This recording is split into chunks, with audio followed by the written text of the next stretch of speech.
Hello students, आज आपण structure of Indian capital market याविषयी डिस्कशन करणार आहोत.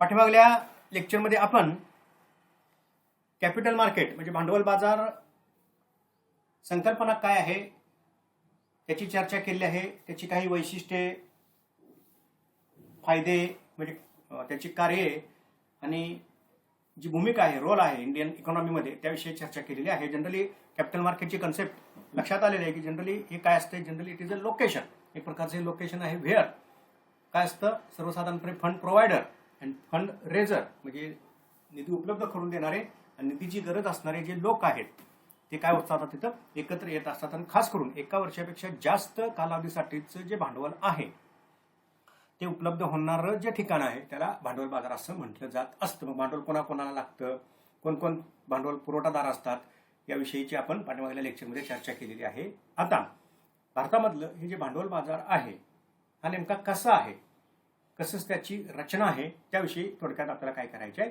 चर्चा करायची आहे. तर इथं एक ग्राफ आपल्या डोळ्यासमोर मी ठेवलेला आहे, त्याच्या आधारे हे स्ट्रक्चर समजून येतं.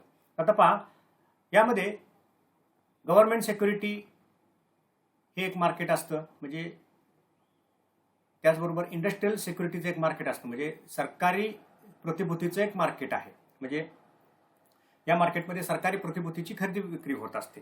दुसरा भाग आहे इंडस्ट्रियल सिक्युरिटीज, म्हणजे ऑलरेडी छोट्या मोठ्या ज्या कंपन्या भारतामध्ये काम करतात त्यांच्या ज्या सिक्युरिटीज आहेत त्याची पण या ठिकाणी काय होत असते, खरेदी विक्री होत असते. त्यानंतर या मार्केटमध्ये डेव्हलपमेंट फिनान्शियल इन्स्टिट्यूशन म्हणजे ज्या विकास वित्तीय संस्था आहेत त्यांचा सुद्धा या मार्केटमध्ये काय असतो, समावेश असतो.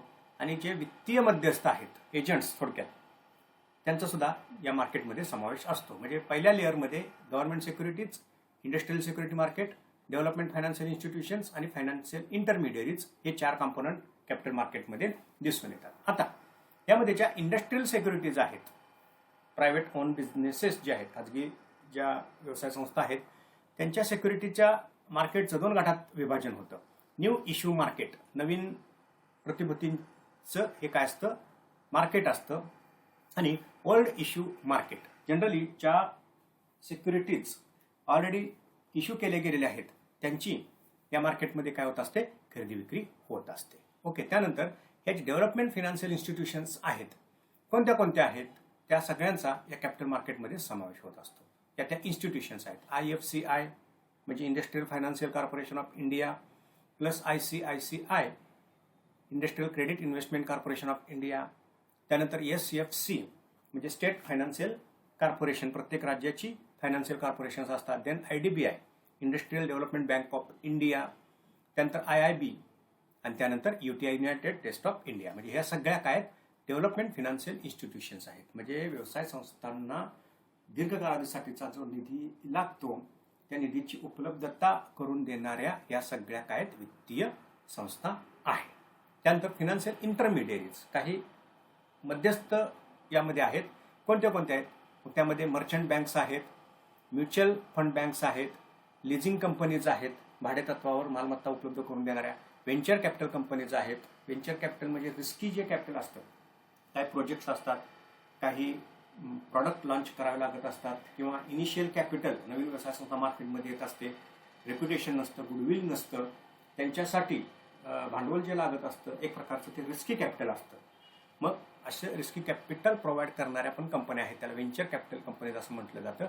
आणि या व्यतिरिक्त काही मध्यस्थ आपल्याला कॅपिटल मार्केटमध्ये दिसून येत असतात. हे सगळे एकत्रितरित्या काय होत असतं, एक प्रकारचं भांडवल बाजाराचं स्ट्रक्चर होत असतं. म्हणजे भांडवल बाजारामध्ये ची रचना कशी असते, कोणते कोणते पार्टिसिपंट्स या भांडवल बाजारामध्ये असतात त्याचं एकत्रित collection, generally it is called as structure of Indian market. Okay. So in detail याची आपण थोडक्यात चर्चा करू. पहा, Indian capital market is divided into government securities, म्हणजे कॅपिटल मार्केटमधला पहिला भाग महत्त्वाचा कोणता आहे, गव्हर्नमेंट सिक्युरिटीज.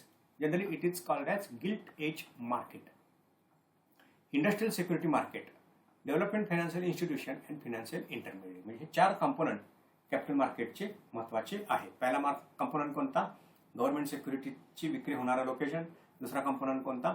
ज्या इंडस्ट्रियल सिक्युरिटीज आहेत त्यांचं खरेदी विक्री होणारं ठिकाण, प्लस डेव्हलपमेंट फायनान्शियल इन्स्टिट्यूशन आणि financial इंटरमिडिएट्स makes Indian capital market structure. Okay, so आता गव्हर्नमेंट सिक्युरिटी थोडक्यात आपण समजून घेऊया. त्याला इथं एक शब्द वापरला जातो, गिल्ट एज मार्केट, सरकारी प्रतिभूती. The government security is also called as gilt edge market. It refers to the market for government and semi government securities backed by Reserve Bank of India. म्हणजे थोडक्यात काय, सरकारला, मग ते स्टेट गव्हर्नमेंट असेल, local government असेल, central government असेल, semi government असेल, या सगळ्यांच्या ज्या सिक्युरिटीज आहेत त्याचं जे मार्केट आहे, खरेदी विक्री होणारं ठिकाण, त्याला इथे काय म्हटलं जातं? गव्हर्नमेंट सिक्युरिटी किंवा गिल्ट एज मार्केट असं म्हटलं जातं. याला गव्हर्नमेंट सिक्युरिटीजला बॅकिंग कोणाचं असतं? एक गॅरंटी कोणी दिलेली असते?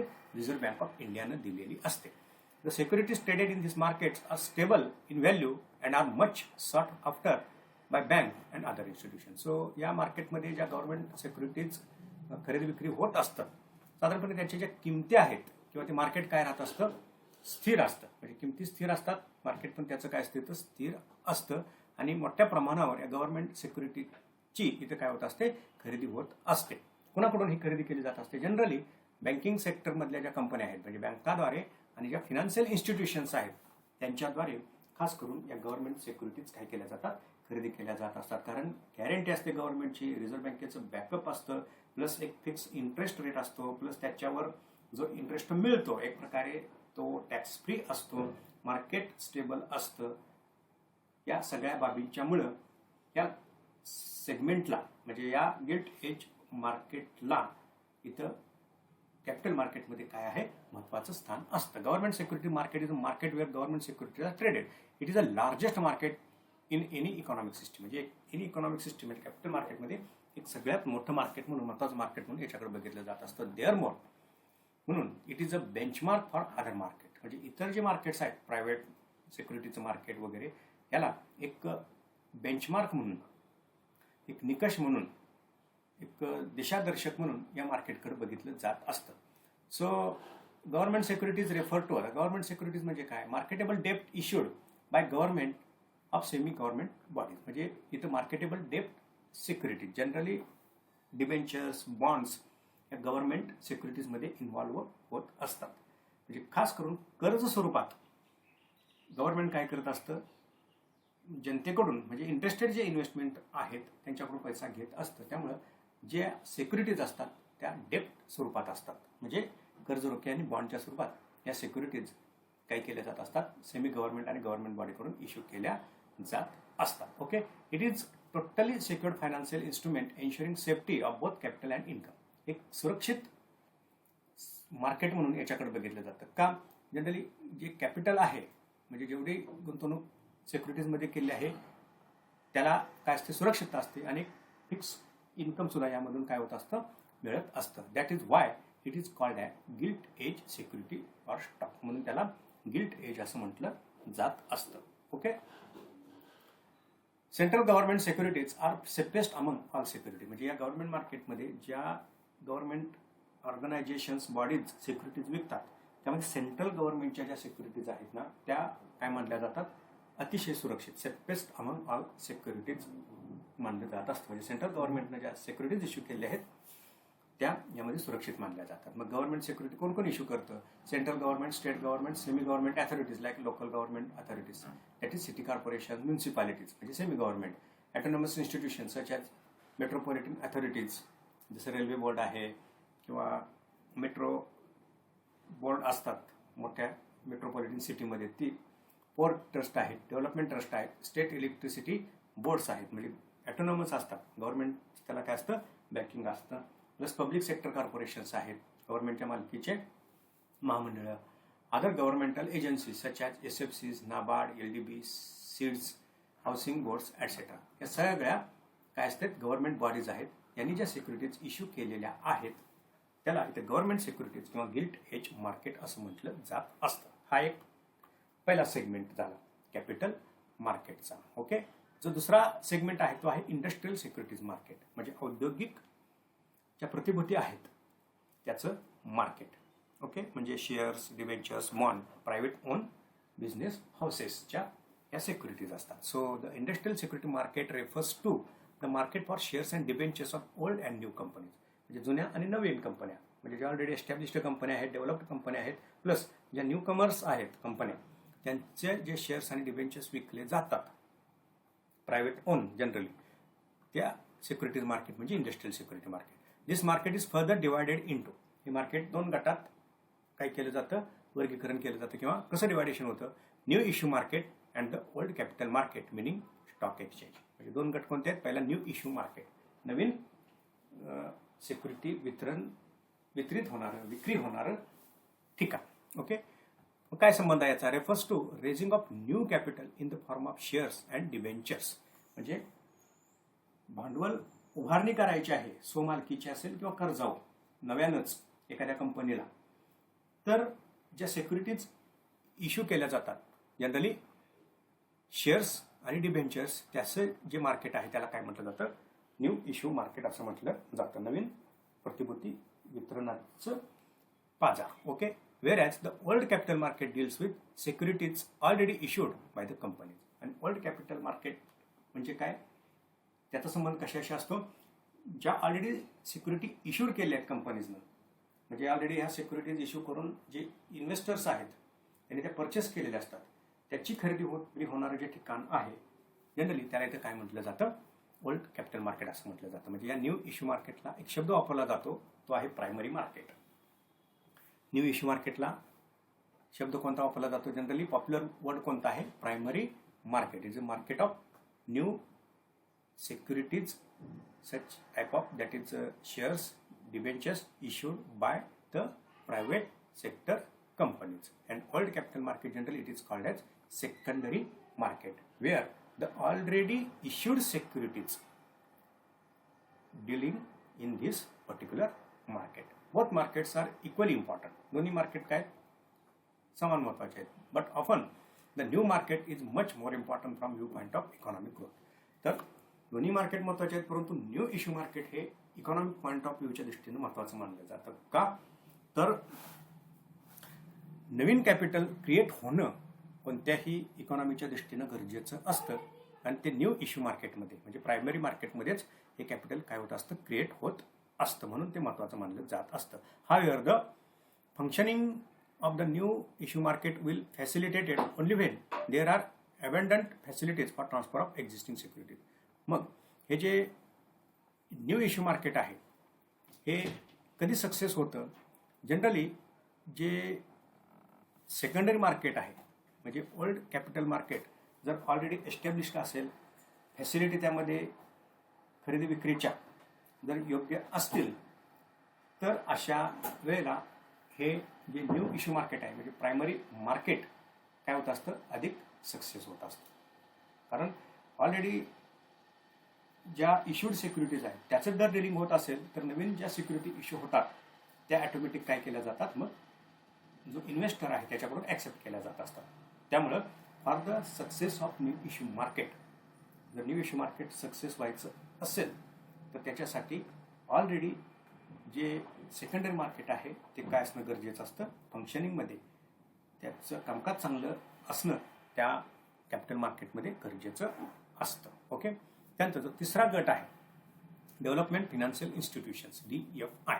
Development financial institution is defined as an institution promoted or assisted by government mainly to provide development finance to one or more sectors or subsectors of the economy. इकॉनॉमीचे जे sectors आहेत जसे की सिमेंट इंडस्ट्री आहे, petroleum industry आहे, agriculture sector आहे, असे जे वेगवेगळे सेक्टर्स आहेत ते जर डेव्हलप करायचे असतील तर गव्हर्नमेंट थ्रू या डेव्हलपमेंट फायनान्शियल इन्स्टिट्यूशन्स काय केल्या जातात, एस्टॅब्लिश केल्या जातात. गव्हर्नमेंट त्याला काय करत असतं, बॅकिंग देत असतं किंवा स्वतः गव्हर्नमेंट अशा इन्स्टिट्यूशन्स एस्टॅब्लिश करत असतं. थ्रू धिस इन्स्टिट्यूशन्स जो फंड गरजेचा आहे इंडस्ट्री वाईज, एखादी इंडस्ट्री जर सपोज ॲग्रिकल्चर सेक्टर डेव्हलप करायचं असेल तर ॲग्रिकल्चर सेक्टरला निधी उपलब्ध करून देण्यासाठी स्वतंत्र एखादं फायनान्शियल इन्स्टिट्यूशन स्थापन केले जाते. आपल्या भारतामध्ये जसं नाबार्ड आहे, नॅशनल ॲग्रिकल्चर बँक, नाबार्ड, या नाबार्ड थ्रू अशा पद्धतीने हा निधी दिला जातो. किंवा रिझर्व्ह बँकेमध्येच ॲग्रिकल्चर सेक्टरला निधी पुरवठा करण्यासाठी स्वतंत्र सेक्शन डेव्हलप केला गेलेला आहे. किंवा अलीकडे ज्या नॅशनलाइज बँक आहेत त्या नॅशनलाइज बँकांच्या मध्ये सुद्धा एक पर्टिक्युलर सेक्टर डोळ्यासमोर ठेवून त्या सेक्टरलाच निधी उपलब्ध करून देण्यासाठी सेक्शन्स काय केलेले असतात तिथे निर्माण केलेले असतात. Generally it is called as development financial institution. The institution distinguishes itself by judicious balance of commercial norms of operation and development obligations. Okay, so DFIs were established mainly to cater the demand for long-term finance by the industrial sector. म्हणजे industrial सेक्टरचं जो long term फायनान्सची जी काही need आहे, गरज आहे, ती भागवण्यासाठी खास करून या इन्स्टिट्यूशन्स काय केलेल्या आहेत, एस्टॅब्लिश केलेल्या आहेत. म्हणजे 1948 मध्ये SFI म्हणजे SFCs म्हणजे स्टेट फायनान्शियल कॉर्पोरेशन एस्टॅब्लिश केले गेले, ज्याच्याद्वारे finance to small and medium industrial unit तो फायनान्स उपलब्ध केला जातो. म्हणजे राज्य सरकारांच्या अंतर्गत हे इन्स्टिट्यूशन निर्माण केलेलं आहे. त्यानंतर क्रमानं followed by formation of industrial finance corporation of India, IFCI आहे, ICICI 1955 मध्ये, IDBI आहे, UTI आहे, LIC आहे. या काही इन्स्टिट्यूशन्स डेव्हलपमेंट फायनान्शियल इन्स्टिट्यूशन्स काय केले गेलेले आहेत तिथं एस्टॅब्लिश झालेले आहेत. Through these institutions, long-term finance to be provided or made available to the industrial sectors or subsectors of the Indian economy. म्हणजे या वेगवेगळ्या क्षेत्रात पैसा उपलब्ध करून दिला जात असतो. These institutions have been doing very useful work in subscribing to the shares and debentures of new and old companies, in giving loan assistance, in underwriting new issues and so on. So या institutions finance उपलब्ध करून देतात. म्हणजे direct finance असतोच, as well as अजून या इन्स्टिट्यूशनच्या द्वारे काय केलं जातं, generally subscribing to the shares and debentures of the new and old company. म्हणजे नवीन आणि जुन्या कंपन्यांचे जे शेअर्स ऑलरेडी मार्केटमध्ये इश्यू होतात, सतत भांडवलाची गरज भासत असते, तर ते शेअर्स विकले जावेत यासाठी या इन्स्टिट्यूशन्स प्रयत्न करतात. जर विकले जात नसतील तर ते शेअर्स काय करतात, ते स्वतः खरेदी करतात. ओके, काही वेळेला लोन असिस्टन्स दिलं जातं, म्हणजे कर्ज उपलब्ध करून देण्यासाठी मार्गदर्शन केलं जातं किंवा कर्ज दिलं जातं. अंडररायटिंग न्यू इश्यूज म्हणजे जो न्यू इश्यू मार्केटमध्ये लॉन्च करायचा असतो तर त्याला एक हमी जी आहे तो न्यू इश्यू सक्सेस होईल. जर विकला जात नसेल तर आम्ही स्वतः खरेदी करू, म्हणजे त्या इन्स्टिट्यूशन स्वतः गॅरंटी देतात, ही रक्कम आम्ही तुम्हाला देऊ. त्याला इथं अंडररायटिंग असं म्हटलं जातं. एक प्रकारची हमी न्यू इश्यूच्या बाबतीमध्ये घेतली जात असते. At present many of them have become powerful share holders in many prominent company. म्हणजे त्यातल्या काही जे इन्स्टिट्यूशन्स आहेत ना, मोठमोठ्या कंपन्यांमधले आता पॉवरफुल शेअर होल्डर झालेले आहेत. म्हणजे यांनीच बऱ्याच कंपन्यांचं ओन कॅपिटल स्वतः काय केलेलं आहे, ॲक्वायर केलेलं आहे. म्हणून कॅपिटल मार्केटमधला हा डेव्हलपमेंट फायनान्शियल इन्स्टिट्यूशन हा एक भाग काय आहे, महत्त्वाचा असतो. आणि त्यानंतर ज्या फिनान्शियल इंटरमिडियरीज आहेत म्हणजे वित्तीय मध्यस्थ. आता generally apart from the above म्हणजे हे जे आपण बघितलं त्यामध्ये there are financial intermediaries in the capital market such as काय असतं त्यामध्ये, मग मर्चंट बँकर्स आहेत. एक बँकेचंच ज्या ऑलरेडी कमर्शियल बँका आहेत, नॅशनलाइज बँक आहेत, त्याचंच एक सेक्शन असतो, सेगमेंट असतो. त्याचा संबंध कशाशी असतो, मर्चंट बँकर म्हणून त्याला ओळखलं जात असतं. हे मर्चंट बँकर आपल्याला सेपरेट कॉन्सेप्ट बघायचे आहे. म्युच्युअल फंड्स आहेत, ही पण सेपरेट आपल्याला कॉन्सेप्ट बघायचे आहे. लिझिंग कंपनीज असतात, भाडेतत्वावर प्रॉपर्टीज असेट्स उपलब्ध करून देणं असेल या अर्थानं. Venture capital companies they help in mobilising savings and supplying funds to investor. म्हणजे एक प्रकारचे हे मध्यस्थ आहेत.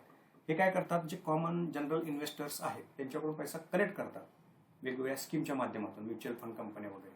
आणि जो कलेक्टिव्ह मनी आहे, जी अमाऊंट आहे ती जे इंटरेस्टेड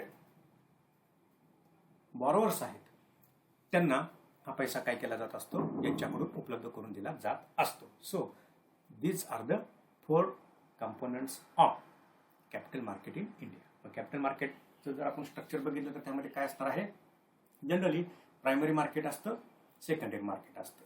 प्रायमरी मार्केट आणि सेकंडरी मार्केटमध्ये प्रायव्हेट ओन बिझनेसेस जे आहेत, कॉर्पोरेशन्स आहेत, कंपन्याज आहेत, त्यांच्या सिक्युरिटीज काय केल्या जातात, विकल्या जातात. त्याच्या जोडीला अजून एक मार्केट असतं गव्हर्नमेंट सिक्युरिटीजचं, त्याला काय म्हटलं जातं, गिल्ट एज सिक्युरिटी मार्केट असं म्हटलं जातं.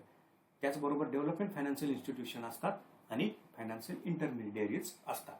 Collectively it is called as Indian capital market. Okay.